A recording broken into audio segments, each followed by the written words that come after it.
Hello, I'm Cecile Richards, President of Planned Parenthood Federation of America. I want to be really clear. The allegation that Planned Parenthood profits in any way from tissue donation is not true.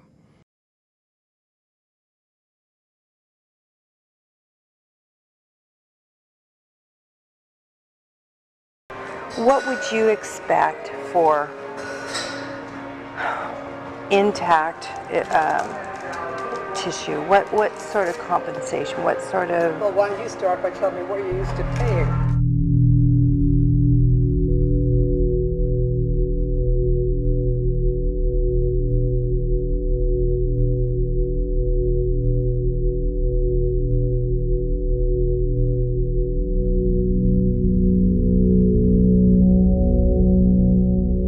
We'll be exhibiting at the Medical Directors Council meeting in good. a couple of weeks, so I don't know if you'll be attending. I'm now the president of that organization. Oh.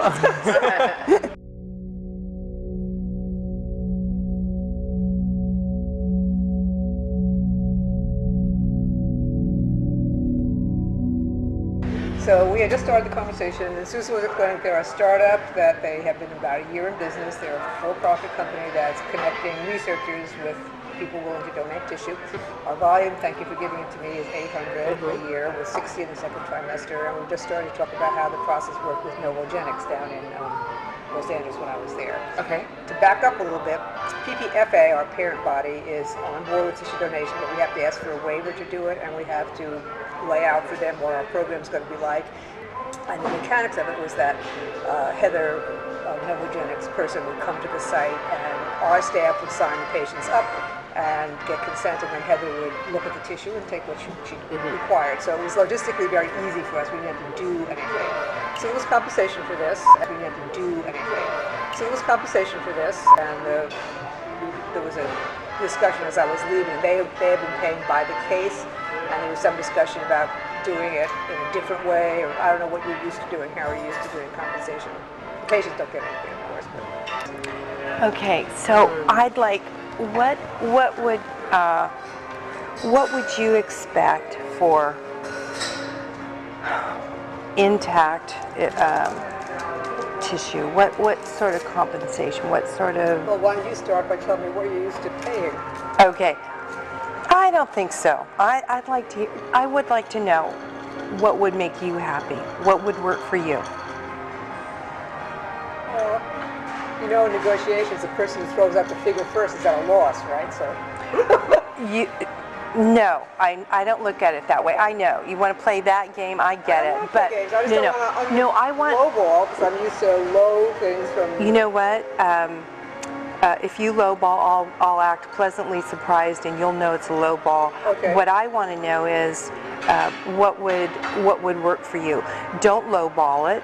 Okay. Tell me what you really. $75 a specimen. Oh, that's way too low. Really, that's way too low. I want to keep you happy. I've been at places that did 50 too. But see, we're not in it for the money. Well, why don't you start by telling me what you're used to paying?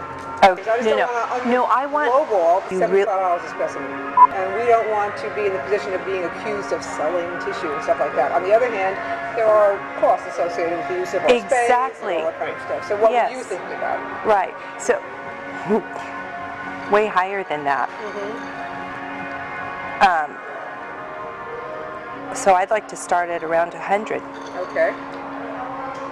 Now this is for tissue that you actually take, not just the tissue that person volunteered that you can't find anything. Right? Exactly.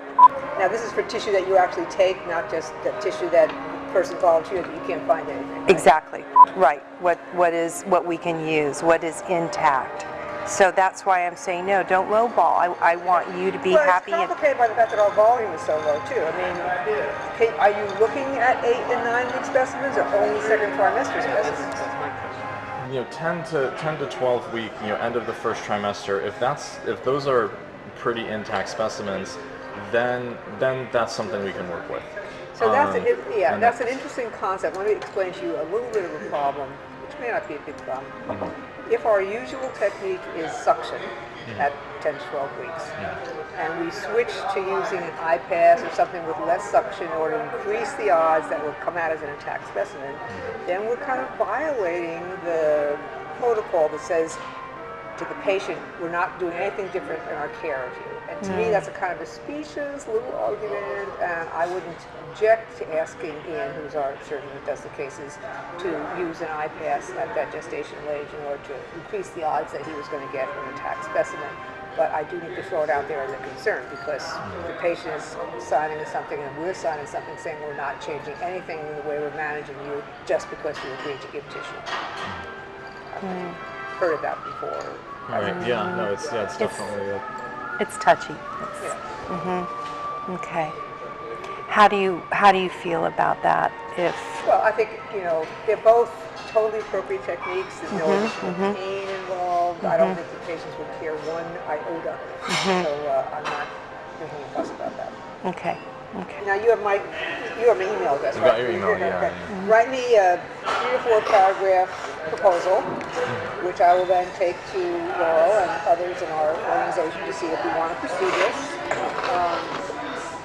And then if we want to pursue this mutually, I'll mention this to Ian in terms of how he feels about using a less crunchy technique to get more whole specimens.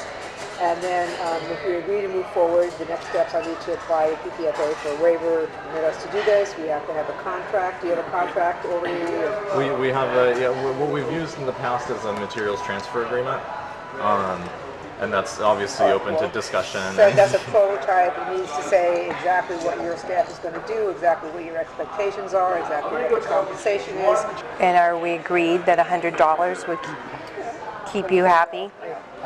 Well, let me agree to find out from other affiliates in California what they're getting. And if they're getting substantially more, then we can discuss it again. Yes. But the money is not the important thing. No, But it has to be big enough that it's But worthwhile it to is the something to patient. talk about. I mean, it's one of the first things that you brought up, right? So, It has to be big enough that it's worthwhile but to it the is something to patient. talk about. I mean, it's one of the first things that you brought up, right? So, Now here's another thought: is we can talk about specimen as per specimen per case, or per procured tissue sample, which would be so that if we're able to get a liver thymus pair, maybe that is $75 per specimen, and so that's for for liver thymus pair, and that's $150, versus if we can get liver thymus, brain hemisphere, and all that, then and then so that protects us so that we're not paying for what we can't use. I think it also maybe illustrates things. It's been years since I talked about compensation, so let me just figure out what others are getting, and if this is in the ballpark, then that's fine. If it's still low, then we can talk about it. I want a Lamborghini. I said I want a Lamborghini. Don't we all, right? Yeah, exactly.